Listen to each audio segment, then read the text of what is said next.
Here are 10 toxic Victorian beauty trends. You'll be shocked by what you learn. The Victorian era is shrouded in an aura of elegance, strict morals, and refined beauty. We imagine ladies in lush dresses with perfect hairstyles and porcelain skin, as if they had stepped out of a pre-Raphaelite painting. Their images seem to us to be the embodiment of femininity and aristocracy. But behind this flawless facade lay a completely different reality, one that was dark and dangerous. The pursuit of beauty in Victorian society was not just a hobby, but a veritable tyranny that demanded daily sacrifices from women. The ideals of beauty at that time were inextricably linked to the idea of female weakness, fragility, and even morbidity. A woman was supposed to be an ethereal creature, far removed from the harsh realities of life and physical labor. The standard of beauty was synonymous with idleness and high social status, a demonstration that a husband or father could afford to support a creature that was completely useless from a practical point of view. Watch the video to the end to learn how ordinary face powders slowly and imperceptibly undermined the health of an entire generation of women. What if I told you that a deadly poison was sold in pharmacies as a beauty product? In the Victorian era, paleness was not just fashionable, it was a sign of aristocracy and refinement. Tan skin was associated with physical labor in the open air, the lot of commoners, while interesting pallor spoke of an idle lifestyle. To achieve this effect, women resorted to the most radical measures, one of which was the use of arsenic. Yes, the very same poison that in large doses leads to fatal consequences. In microdoses, it did indeed cause specific changes in the body. Arsenic destroyed red blood cells, which led to a deathly pallor of the skin. In addition, it gave the eyes a special, feverish gleam and the face a slight puffiness, which together created the image of a languid, fragile, and mysterious maiden. This effect was considered incredibly attractive. The most striking thing is that arsenic was sold completely legally, often in the form of so-called complex plates or arsenic wafers. Manufacturers assured that their product was completely safe and even beneficial to health. Advertisements promised not only a flawless complexion, but also the elimination of all skin imperfections. Women who started taking arsenic quickly became addicted. Abruptly stopping caused their appearance to deteriorate, their skin took on a yellowish tint, and fashionistas had to return to the dangerous treat. They became hostages to their own pursuit of the ideal. Thus, arsenic was not just a cosmetic product, it was a tool with which society shaped the right woman. Beautiful, weak, and submissive. The price of this conformity was high, but few people thought about it in their pursuit of fashion. I'm really interested to hear your thoughts. What do you think about how social ideals can push people to take such dangerous steps? Let me know in the comments. Are you ready to learn the truth about the most famous item of Victorian clothing? The corset was not just an item of underwear, but a true symbol of the era and the main tool for shaping the ideal female figure. Its purpose was to create a slim waist, high chest, and curvy hips, an hourglass silhouette that was considered the standard of femininity. Girls were put into corsets from an early age so that their bodies would be shaped correctly from the start. It was part of their upbringing, a way to teach future women discipline, self-control, and the need to sacrifice comfort for the sake of propriety. The corset was the physical embodiment of the social restrictions imposed on women. The lacing process was a daily ritual, often requiring outside help. Tight lacing prevented women from breathing freely, eating, sitting, and even moving. Any sudden movement could cause dizziness or fainting, which, however, was considered quite normal and even an elegant manifestation of female weakness. Constant wearing of a corset had serious consequences for the body. Internal organs shifted from their natural places, the rib cage was deformed, and the back muscles atrophied. Women became physically dependent on corsets. Without their support, they could no longer maintain their posture. This item of clothing clearly demonstrated the social role of women. It deprived them of their physical freedom, making them dependent and passive. A woman in a tight corset could not work, play sports, or even walk quickly. She was designed for slow walks and graceful sitting in living rooms.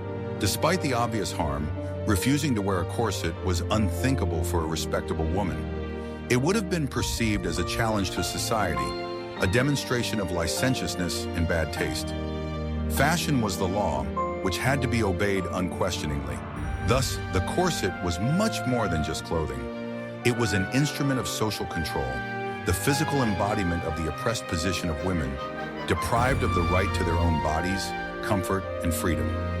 It shaped not only the waist, but also the consciousness.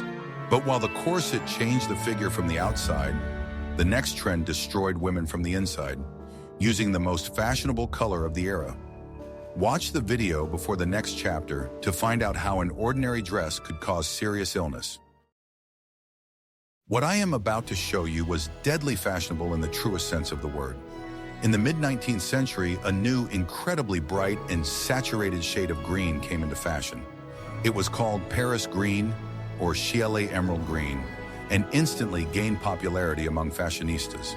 Fabrics of this color were used to make luxurious ball gowns, hats, gloves, and even artificial flowers to decorate hairstyles. The bright and durable pigment made it possible to create truly spectacular outfits that made their owners stand out at any social event. This color became a real hit of the season. However, behind the dazzling beauty of this shade lay a terrible secret. The secret of its brightness lay in the use of copper ace-torsenite, a chemical compound containing both arsenic and copper. The dye was extremely unstable and easily flaked off the fabric in the form of tiny poisonous dust. A woman wearing such a dress was literally enveloped in a cloud of arsenic. The poison entered the body through the skin and respiratory tract.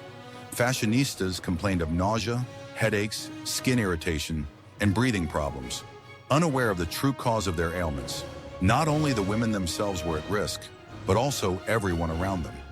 Dancing in the ballroom, a lady in a green dress scattered poisonous dust around her, which her partners breathed in. Even furniture, upholstery, and wallpaper painted with the same pigment posed a serious health hazard. Green fever was yet another manifestation of how women's bodies became objects of fashion experiments. Women's health and well-being were not taken into account when it came to following the latest trends.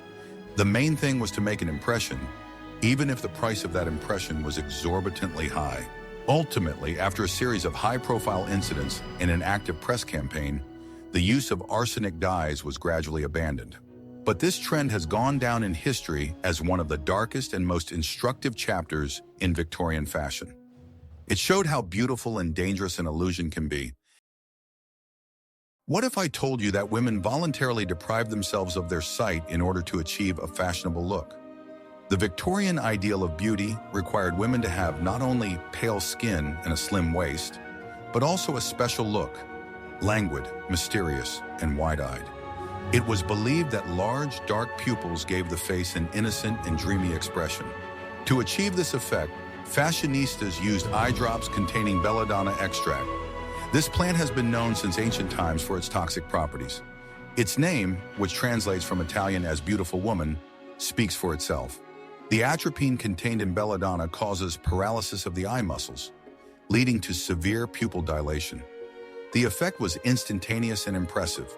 The eyes really did become huge, dark, and shiny.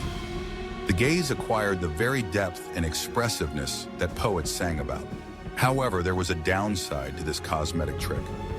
Dilated pupils stopped responding to light, which made being in the sun or in a brightly lit room extremely uncomfortable. Women saw everything in a blurry, out-of-focus way, but that was the least of her problems. Regular use of belladonna drops led to serious and irreversible consequences. Increased intraocular pressure and other complications could eventually lead to complete loss of vision. Despite the risks, women continued to use the dangerous drops. The desire to conform to the ideal of beauty and attract male attention was stronger than fear.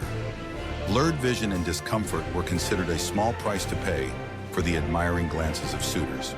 This trend once again emphasizes what a Victorian woman was supposed to be. An object of contemplation, her own comfort and even health were irrelevant. The main thing was how she looked, not how she saw the world. It is symbolic that, in striving to make her gaze more attractive, a woman literally lost the ability to see reality clearly. She plunged into a foggy, blurred world, which was entirely consistent with her role in society, the role of a creature far removed from real problems. Doctors warned about the dangers of belladonna, but the beauty industry continued to sell its extract in elegant bottles. This was yet another example of how commerce and fashion ignored women's well-being. An attractive image was a commodity that had to be sold at any cost. Do you think modern people are willing to take similar risks to keep up with fashion trends? In the next chapter, you will learn what sacrifices women made for snow-white skin using even more dangerous substances. The ideal of porcelain, perfectly white skin was one of the pillars of Victorian beauty. It symbolized purity, innocence, and most importantly, belonging to the upper class. To achieve this flawless whiteness, women used powders and creams known collectively as Venetian whitewash. The main ingredient in these cosmetics was lead carbonate. This substance provided a thick, even coverage that hid any skin imperfections, freckles, age spots, and scars. The face was transformed into a perfect white canvas. Women applied a thick layer of lead white, creating a mask effect. This mask not only made the face fashionably white, but also completely erased any lively facial expressions. Emotions were considered a sign of vulgarity, and an impassive, dull-like face was the height of propriety. The problem was that lead is a toxic heavy metal. It slowly but surely penetrated the body through the skin, accumulating and causing chronic poisoning. The consequences were devastating, although they did not manifest themselves immediately. Prolonged use of lead cosmetics led to damage to the nervous system and internal organs. Women suffered from headaches, insomnia, loss of appetite, and muscle weakness. This was often attributed to female hysteria or congenital weakness. In addition, lead destroyed the very skin it was supposed to adorn. Over time, it became gray, dry, and wrinkled. To hide these new imperfections, women had to apply an even thicker layer of whitewash, falling into a vicious circle. Removing such thick makeup required aggressive products containing mercury or other corrosive substances. This caused additional damage to the skin. As a result, a layer of flawless white paint hid an emaciated and prematurely aged face. This trend clearly shows how artificial and deceptive the Victorian ideal of beauty was. It required women not just to emphasize their virtues, but to completely hide their true nature under a layer of toxic makeup. They were supposed to be perfect statues, not living people.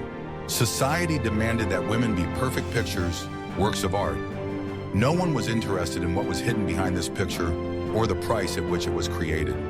Her physical and emotional state was secondary to her appearance. Lead white is a grim symbol of an era when beauty was synonymous with self-destruction. Women willingly applied poison to themselves in order to meet society's cruel standards. It was a quiet daily war for the right to be considered beautiful, in which there were no winners. I will reveal the most closely guarded secret of Victorian cosmetology. In addition to lead, Victorian beauties had another extremely dangerous substance in their arsenal: mercury. It was used in ointments and lotions to whiten the skin, remove freckles, and treat acne. Mercury does indeed have whitening properties and is capable of suppressing melanin production. Cosmetics based on it had a quick and noticeable effect, making the skin lighter and smoother. Advertisements presented them as a miracle solution to all skin problems. Manufacturers assured buyers that their products were completely safe. Bottles of mercury preparations looked elegant and were sold in reputable pharmacies. Nothing told women that they were buying a powerful poison. However, mercury, like lead, easily penetrates the skin and accumulates in the body. Chronic mercury poisoning has even more serious consequences. The nervous system is the first to suffer. Women who regularly use such cosmetics experience mood swings, irritability, depression, and memory loss. In severe cases, tremors developed and coordination was impaired. Again, these symptoms were often attributed to female nature. In addition, mercury had a devastating effect on the kidneys and liver. Prolonged use led to irreversible changes in internal organs. Beautiful skin was achieved at the cost of destroying the entire body from within.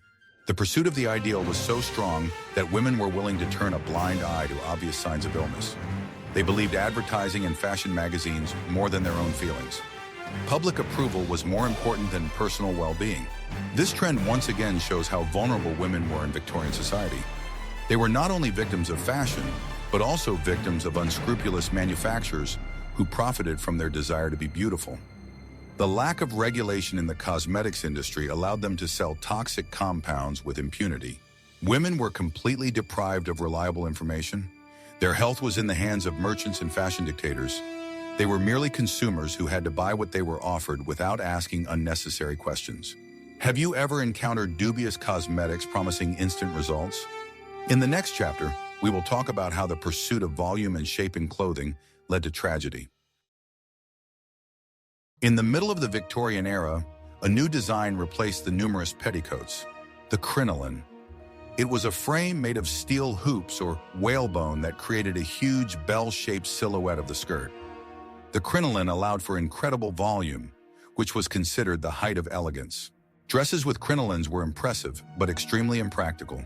The width of the skirt could reach several meters in diameter, which made passing through doorways, sitting on a chair, or riding in a carriage a real challenge. A woman in a crinoline took up a huge amount of space, which symbolically emphasized her importance as a decoration of society. However, the main danger of the crinoline was not its bulkiness. The light fabrics of the time, such as muslin, calico, or taffeta, were extremely flammable. A huge, air-filled skirt could catch fire from the slightest spark from a fireplace, a fallen match, or a candle. Cases of dresses catching fire were alarmingly frequent. Due to the size and construction of the frame, a woman could not quickly remove her burning clothes. She found herself in a real fire trap, from which there was almost no chance of escape. Newspapers of the time are full of reports of tragic incidents in which high society ladies suffered terrible burns at balls or even in their own homes. Thousands of women suffered because of this fashion trend. The crinoline became one of the most dangerous items of clothing in history. Despite the obvious danger, women did not give up crinolines. Fashion was stronger than fear. Refusing to wear a crinoline would have meant social isolation, an admission of being old-fashioned and lacking in taste. This trend once again demonstrates how women's fashion prioritized effect over safety and common sense. Women's bodies once again became a testing ground for risky experiments. Their lives and health were an acceptable price to pay for conforming to an aesthetic ideal. The crinoline, like the corset, physically restricted women. It dictated a certain type of movement and a certain manner of behavior. It was yet another way to control the female body, turning it into an unwieldy but beautiful object. The design of the crinoline also created a certain distance between women and the outside world. They were confined to their own cage, beautiful but isolating. This emphasized their detachment from real life. Eventually, fashion changed, and bulky crinolines were replaced by narrower silhouettes. But this trend left a dark mark, serving as a reminder that the pursuit of beauty can have tragic consequences. It was a symbol of an era in which women had to shine, even at the risk of burning up. Long, thick, shiny hair was considered the main adornment of a Victorian woman, her crown. Caring for it was a complex and laborious process, surrounded by many rules and prejudices. However, the methods of this care were often not only ineffective, but also harmful. Washing one's hair was considered a harmful procedure that should be done as infrequently as possible, sometimes no more than once a month. It was believed that water and soap weakened the hair and could lead to colds and other ailments. Instead of washing, dry brushing was practiced. When it came to washing, very aggressive substances were used. One of the popular shampoos was a solution of ammonia, or ammonia spirit. It really did degrease the hair well, but at the same time it dried out the scalp and damaged the structure of the hair itself. Another common remedy was borax, the sodium salt of boric acid. It was also diluted in water and used to wash hair. Like ammonia, borax is a strong alkali and has an extremely negative effect on hair and skin.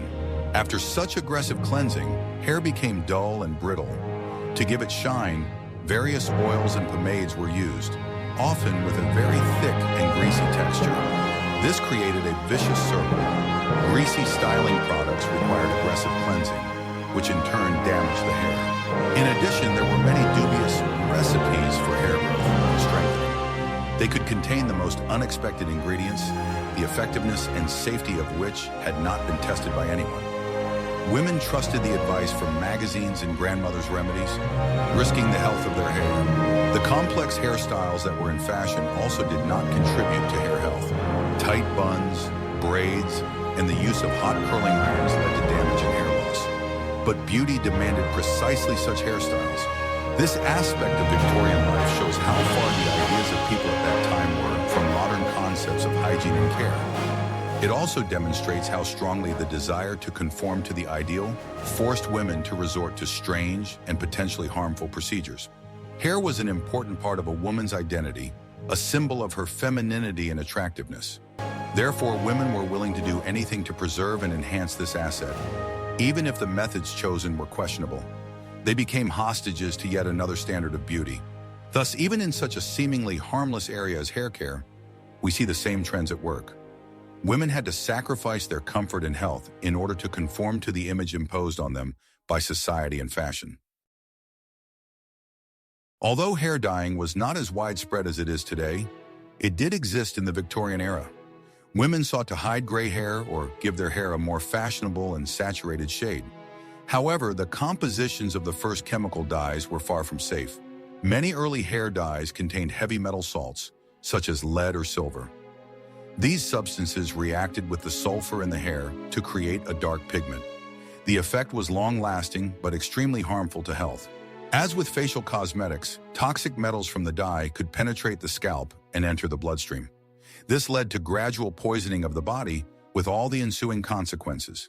Headaches and neurological symptoms could be the result not only of powder, but also of hair dye. Another popular ingredient was pyrogalol, which is now recognized as a toxic substance. It could cause severe skin irritation and allergic reactions. But for the sake of beauty, women were willing to endure itching and burning. In addition to dyes, various tinting lotions and color restorers were used. Their composition was also often a mystery to the consumer. Manufacturers were not required to list all ingredients, which opened the door to the use of dangerous chemicals. The desire to hide signs of aging, such as gray hair, was especially important for women. In a society where a woman's value was determined by her youth and beauty, gray hair was equivalent to a death sentence. Hair dyeing was a way to prolong one's social life. This trend shows how much social pressure forced women to fight the natural aging process. Instead of accepting their age, they were forced to mask it using dangerous products. It was yet another form of control over women's bodies. The beauty industry offered a solution to the problem, but kept quiet about its price. Women got the hair color they wanted, but along with it came a potential threat to their health. It was yet another deal with fashion in which women always lost out. Fashion dictated not only the color of dresses or hairstyles, but also hair color. Deviations from the norm were condemned. Women had to fit into the narrow confines of the ideal, and hair dye was one of the tools for achieving this. Thus, even attempting to change one's hair color in the Victorian era was risky. This proves once again that virtually every aspect of the pursuit of beauty at that time was associated with some kind of danger. Safe beauty simply did not exist. The final touch to the Victorian lady's look was fragrance. Perfumes and scented powders were used liberally to create an aura of refinement and mask unpleasant odors, which were inevitable given the hygiene conditions of the time. However, there was a hidden danger here as well. Perfume in the 19th century was a virtually unregulated industry. Perfumes could contain not only natural essential oils, but also synthetic compounds whose safety had not been proven. Some of these substances, as it later turned out, could be toxic or cause severe allergic reactions. One such component was nitromusks, synthetic substitutes for expensive natural musk. They produced a lasting and rich aroma, but also had the ability to accumulate in the body.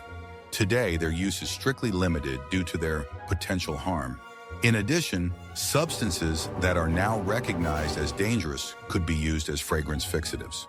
Women who applied perfume to their skin and clothing inhaled these vapors throughout the day. It was a slow and perceptible exposure with a delayed effect. Scented sachets placed in linen closets may also have contained questionable ingredients. Constant skin contact with linen impregnated with these scents could cause irritation, but a pleasant smell was considered an essential attribute of a true lady. This trend completes the picture of the total artificiality of the Victorian female image. The natural color of the skin was hidden under a layer of lead powder. The natural shapes of the body were distorted by a corset, and even the natural smell of the body was masked by potentially harmful perfumes. A woman had to be completely remade in accordance with fashion. Fragrance was another means of social coding. Certain scents were associated with respectable ladies, while others were associated with women of easy virtue. Choosing the right perfume was as important as choosing the right dress style. The pursuit of a pleasant scent was part of an overall strategy to create a perfect, flawless image. This image had to be pleasing to all of a man's senses: sight, touch, and smell. Women were transformed into perfect objects of consumption. As in other cases, her own well-being was not taken into account. The main thing was to make the right impression, to create the right aura. If this required the use of perfume with questionable ingredients, it was considered an acceptable price to pay. Thus, even in the world of fragrances, Victorian women were not safe. Every step on the path to perfection was fraught with hidden risks. Beauty was a war that women waged against their own nature and health, using the most dangerous weapons in the fashion arsenal. We have looked at only 10 of the most dangerous beauty trends of the Victorian era, but there were many more. Behind each of them was not just a woman's desire to be attractive, but enormous pressure from society, which imposed cruel and sometimes inhuman ideals on her. A woman's body was not her own property, but an object for fashion experiments and social manipulation. For Victorian women, the pursuit of beauty was not a hobby, but a full-time job with professional risks. Corsets, arsenic, lead, mercury, all of these were part of a daily routine that slowly but surely destroyed their health. It was a silent tragedy that played out behind the walls of ornate living rooms. The history of these trends is not just entertaining facts from the past, it is an important reminder of how social constructs and fashion standards can affect people's lives and health.